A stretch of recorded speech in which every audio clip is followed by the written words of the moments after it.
తిరుమల పరకామణి చోరీ కేసు దేశవ్యాప్తంగా సంచలనం సృష్టిస్తోంది. కలియుగ ప్రత్యక్ష దైవంగా కొలిచే శ్రీ వెంకటేశ్వర స్వామి ఆలయ హుండీ డబ్బులు చోరీ జరగడం కలకలం రేపింది. ఈ కేసు విచారణలో భాగంగా ఏపీ హైకోర్టు టీటీడీకి కీలక ఆదేశాలు జారీ చేసింది. పరకామణి విభాగాన్ని పూర్తిగా ప్రక్షాళన చేయాలని ఆదేశించింది. కానుకల లెక్కింపులు, అవినీతి, చోరీలు, నిధుల దుర్వినియోగాన్ని నిరోధించడానికి ఆర్టిఫిషియల్ ఇంటెలిజెన్స్, అత్యాధునిక యంత్రాల్ని ఉపయోగించి మానవ ప్రమేయాన్ని తగ్గించాలని స్పష్టం చేసింది. తిరుమల దేవస్థానానికి నిత్యం దాదాపు 70,000 నుంచి 1,00,000 మంది వరకు భక్తులు వస్తుంటారు. రోజుకి 3 నుంచి 4 కోట్ల వరకు హుండీ ద్వారా ఆదాయం వస్తుంది. అయితే ఇంతకీ ఆ హుండీ డబ్బుల్ని ఎక్కడ లెక్కిస్తారు? పరకామణికి ఉన్న ప్రత్యేకత ఏంటి? 10 టీవీ గ్రౌండ్ రిపోర్ట్ లో చూద్దాం.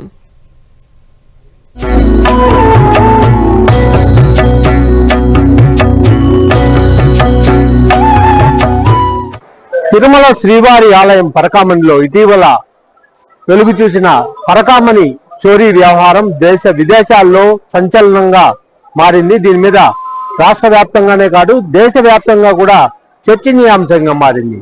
అయితే ఏకంగా రాష్ట్ర హైకోర్టు తిరుమల శ్రీవారి పరకామణిలో ఏఐ టెక్నాలజీ వినియోగించి కానుకలు లెక్కించాలనడం మళ్ళీ ఇప్పుడు చర్చనీయాంశంగా మారింది.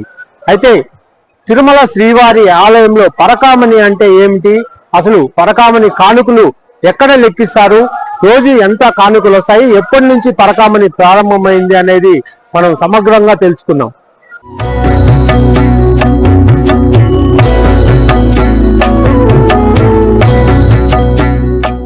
కలియుగ ప్రత్యక్ష దైవం తిరుమల శ్రీ వెంకటేశ్వర స్వామివారు. శ్రీ వెంకటేశ్వర స్వామి వారిని నిత్యం 80 నుండి 90,000 మంది స్వామివారిని దర్శించుకుంటుంటారు. అయితే భక్తులందరూ కూడా స్వామివారిని దర్శించుకున్న సందర్భంగా తమ కానుకలు కూడా సమర్పిస్తుంటారు. ఆ కానుకలు నిత్యం స్వామివారికి 3 నుండి 4.5 కోట్ల మధ్యలో ప్రతిరోజు కూడా హుండీ ద్వారా ఆదాయం లభిస్తుంది. ఈ హుండీ ద్వారా వచ్చిన ఆదాయాన్నంతా కూడా పరకామణిలో కానుకలు నిత్యం లెక్కించడం జరుగుతుంది.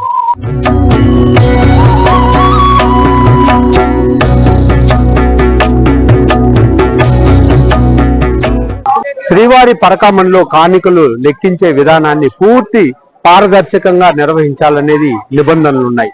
శ్రీవారి ఆలయంలో కూడా ఒకప్పుడు కానుకలు లెక్కించే సమయంలో భక్తులను అనుమతించేవారు. అంటే భక్తులే విట్నెస్ గా ఉంటూ అక్కడ కానుకలు లెక్కింపు అని జరిగేది.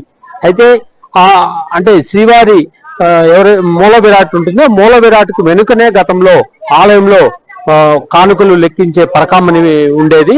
ఆ తర్వాత కొంతకాలం క్రితము ఇక్కడ పరకామణిని వెలుపలికి రావడం జరిగింది. ఈ ప్రాంతంలో పరకామణి భవనాన్ని ఆలయం వెలుపల నిర్మించారు. అయితే ఈ ప్రాంతంలో కూడా భక్తులు పరకామణిని చూడడానికి ఏర్పాట్లు అయితే చేశారు. అయితే భక్తులను మాత్రం ఈ ప్రాంతానికి అనుమతించిన దాఖలాలు లేవు. మనం చూడొచ్చు విజువల్స్ లో, ఎక్కడైతే పరకామణి భవనం ఉందో ఆ భవనానికి దగ్గరలోనే ఒక బ్యారికేడ్ లాగా స్టీల్ తో నిర్మించారు. ఇక్కడికి భక్తులు వచ్చి లోపల లెక్కించే కానుకలు, అంటే ఏ రకంగా లెక్కిస్తున్నారు కానుకలు అనేటివి కూడా చూసే అవకాశం ఉంది. అంటే గతంలో మనము చాలా సందర్భాల్లో చూసాము, భక్తులు ఎవరైతే వెళ్తారో అటువంటి వాళ్ళు విట్నెస్ గా ఉంటారు. అక్కడ కానుకలంతా లెక్కింపుని పారదర్శకంగా చేస్తారు. కొన్ని సందర్భాల్లో పరకామణిలో ఏదైనా చోరీ జరిగితే ఏకంగా భక్తులే పట్టించిన సంఘటనలు కూడా ఉన్నాయి టీటీడీలో. అయితే ఇటీవల కాలంలో పరకామణి కానుకలు లెక్కింపు అనేది చాలా సీక్రెట్ గా చేస్తున్న పరిస్థితి మనం చూడొచ్చు. ఇక్కడ ఎవరిని కూడా అనుమతించే పరిస్థితి లేదు. పరకామణి సమీపానికి గతంలో భక్తులు వెళ్లే వాళ్ళు, అటువంటి పరకామణి లెక్కించే ప్రాంతానికి మాత్రం ఇప్పుడు భక్తులను అనుమతించే పరిస్థితి లేదు. అయితే ఈ వ్యవహారం అంటే భక్తులను కూడా పరకామణిలోకి అనుమతిస్తే కాస్త పారదర్శకంగా ఉంటుందనేది అందరి సూచన. అయితే టీటీడీ ఈ వ్యవహారం మీద మాత్రం ఎటువంటి నిర్ణయం తీసుకుంటుందో వేచి చూడాల్సింది. అయితే ఇప్పటికే హైకోర్టు కూడా తీవ్రమైన ఒక హెచ్చరిక అయితే టీటీడీకి చేసింది. భక్తులు అంటే సమర్పించే కానుకలను భక్తులు ఎంతో భక్తితో కానుకలు సమర్పిస్తారో అటువంటి కానుకలంతా కూడా ఏఐ టెక్నాలజీ వినియోగించి కానుకలు లెక్కించే కార్యక్రమాన్ని చేపట్టాలని సూచన చేసింది. అయితే ఎటువంటి మార్పులు వస్తాయన్నది మాత్రము వేచి చూడాల్సింది.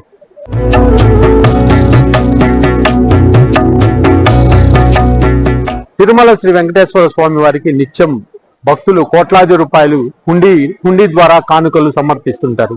అయితే హుండీ ద్వారా వచ్చే కానుకలనంతా కూడా తిరుమల తిరుపతి దేవస్థానం శ్రీవారి ఆలయానికి సమీపంలోనే ఉన్న పరకామణి భవనానికి హుండీలను తరలించి కానుకలు లెక్కింపు కార్యక్రమాన్ని చేస్తారు. మనం ఇప్పుడు హుండీలు లెక్కించే పరకామణి భవనం వద్ద ఉన్నాము. ఇక్కడ అత్యంత పకడ్బందీగా అంటే సీసీ కెమెరాల నిఘాలో విజిలెన్స్ అధికారుల పర్యవేక్షణలో ఇక్కడ తనిఖీలు అనేటివి నిత్యం జరుగుతుంటాయి. నిత్యము 3 నుండి 4 కోట్లకు పైగానే స్వామివారికి కానుకలు వస్తూ ఉంటాయి. అటువంటి కానుకలనంతా ఇక్కడ సెగ్రిగేషన్ చేసి ఆ తర్వాత కానుకలు అనేటివి లెక్కిస్తారు. ఇక్కడ బ్యాంకు సిబ్బంది, విజిలెన్స్ సిబ్బంది వీళ్ళందరూ కూడా ఉంటారు. అదేవిధంగా శ్రీవారి సేవకుల్ని వినియోగించి కూడా కానుకలు లెక్కించే కార్యక్రమాన్ని నిత్యం ఇక్కడ చేస్తుంటారు. అయితే ఇటీవల పరకామణిలో చోటు చేసుకున్న చోరీ వ్యవహారము సంచలనం రేకెత్తించింది. ఆ పరకామణి చోరీ వ్యవహారంతో ఇటు హైకోర్టు కూడా కొన్ని కీలకమైన ఆదేశాలు జారీ చేసింది. ఏదైతే పరకామణి ఉందో అక్కడ ఏఐ టెక్నాలజీని వినియోగించుకొని పరకామణిలో కానుకలు లెక్కించుకోవాలని ఒక సూచన చేసింది. టీటీడీకి ఒక ఉత్తర్వులు కూడా ఇచ్చింది. అంటే పరకామణిలో ఇప్పటి వరకు మానవులు కానుకలు లెక్కించేవారు. అయితే ఆ మానవులు లేకుండా మానవ రహితంగా ఇక్కడ ఏఐ టెక్నాలజీ వినియోగించి కానుకలు లెక్కించుకోవాలని హైకోర్టు సూచన చేసింది. అయితే ఏఐ టెక్నాలజీ వినియోగించి పరకామణిలో కానుకలు లెక్కించడం అనేది ఎలా సాధ్యమో, ఎంతవరకు సాధ్యమవుతుందో వేచి చూడాల్సి ఉంది. మొత్తం మీద పరకామణి వ్యవహారం అయితే రోజు రోజుకు కూడా మలుపులు తీసుకుంటుందని చెప్పుకోవచ్చు. కెమెరామ్యాన్ బాలుతో శ్రీనివాస్, 10 టీవీ, తిరుమల.